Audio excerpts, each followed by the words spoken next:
Salut à tous, merci d'être au rendez-vous pour l'histoire d'une nouvelle chanson. Je vous ai choisi aujourd'hui un tube marquant des années 80, le tube de l'été 1986 précisément.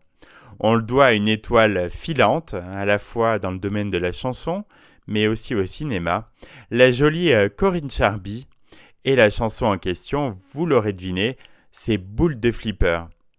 Et je suis comme une boule de flipper qui roule, qui roule. Ceux parmi vous qui étaient nés dans les années 80 n'ont pas pu oublier ce morceau culte aux paroles énigmatiques. Cette chanson populaire a fait danser et chanter une génération heureuse de s'amuser et de se retrouver sans voir le mal au coin de la rue. Corinne Charby, c'est avant tout une plastique irréprochable. La Parisienne a débuté sa carrière en tant que mannequin à la fin des années 70. Elle a posé en une de plusieurs magazines, dont Elle en 1979 et Lui en 1983. En parallèle, elle s'est lancée dans le cinéma. Elle a incarné la jeune femme recherchée par Pierre Richard et Gérard Depardieu dans le film La Chèvre en 1981. Puis elle a paru dénudée dans Plus beau que moi, tu meurs avec Aldo Machon en 1982. En 1984, la jeune comédienne a campé une prostituée dans Un été d'enfer avec Thierry Lhermitte avant de mettre un terme à sa carrière à l'écran, faute de rôle consistant à se mettre sous la dent. Même si elle n'a pas le coffre d'une Céline Dion, c'est la chanson qui lui offre une deuxième chance.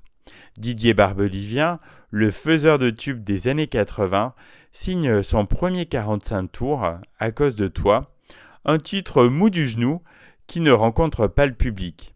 Il faudra attendre l'été 1986 et Boule de Flipper pour que la charismatique Corinne se retrouve enfin sous les feux des projecteurs.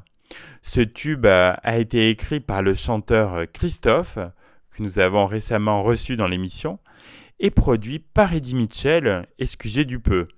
Vous n'avez pas pu oublier le clip dans lequel elle se déhanchait devant un flipper en se passant la main dans les cheveux. Un must.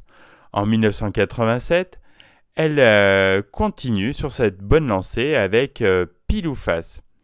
Avec ces deux titres, elle accède au statut de vedette en se classant aux premières places du top 50.